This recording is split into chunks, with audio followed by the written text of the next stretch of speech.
Aux yeux des autres, Anna est une écrivaine remarquable et respectable. Mais chez elle, elle doit s'occuper d'un père autoritaire et de ses 3 sœurs. Elle vit comme une domestique. Ce jour-là, Anna doit monter sur scène pour recevoir un prix. Ses amis lui conseillent de rester pour préparer son discours.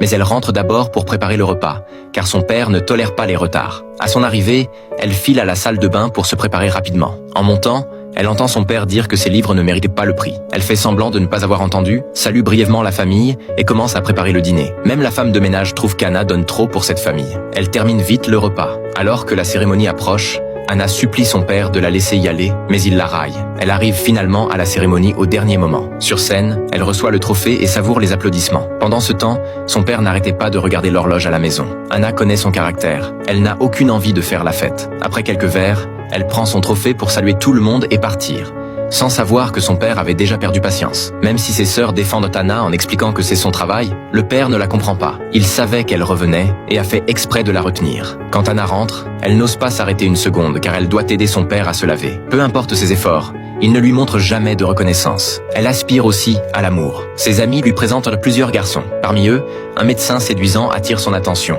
David lui propose un rendez-vous. Pour Anna, qui n'a jamais fréquenté personne, c'est effrayant. Elle supprime aussitôt l'application. Peu après, sa sœur rentre après avoir essayé une robe de mariée. Anna se réjouit sincèrement, mais un retour à la maison tourne à la dispute pour une futilité. Sa sœur la traite de vieille fille personne ne veut, prétendant qu'elle est seulement l'esclave de leur père malgré son succès apparent. Ces mots blessent profondément Anna. Le père intervient pour arrêter la dispute. La sœur, blessée, s'éloigne. Anna doit ensuite consoler tout le monde. Tard dans la nuit, Anna craque. Elle rouvre l'application et recontacte David. Alors qu'elle croit que tout restera virtuel, un jour David, relaxant dans un bar, aperçoit par hasard la femme dont il rêvait. À cet instant, la vie d'Anna prend un tournant inévitable. De retour chez elle, elle passe la nuit sans dormir. Pour la première fois, elle se demande ce qu'elle pourrait devenir si elle n'était plus seulement fille et sœur. Le lendemain matin, comme d'habitude, son père lui ordonne d'annuler ses engagements pour l'accompagner chez le médecin. Anna reste immobile, silencieuse. C'est la première fois qu'elle ne dit pas immédiatement oui.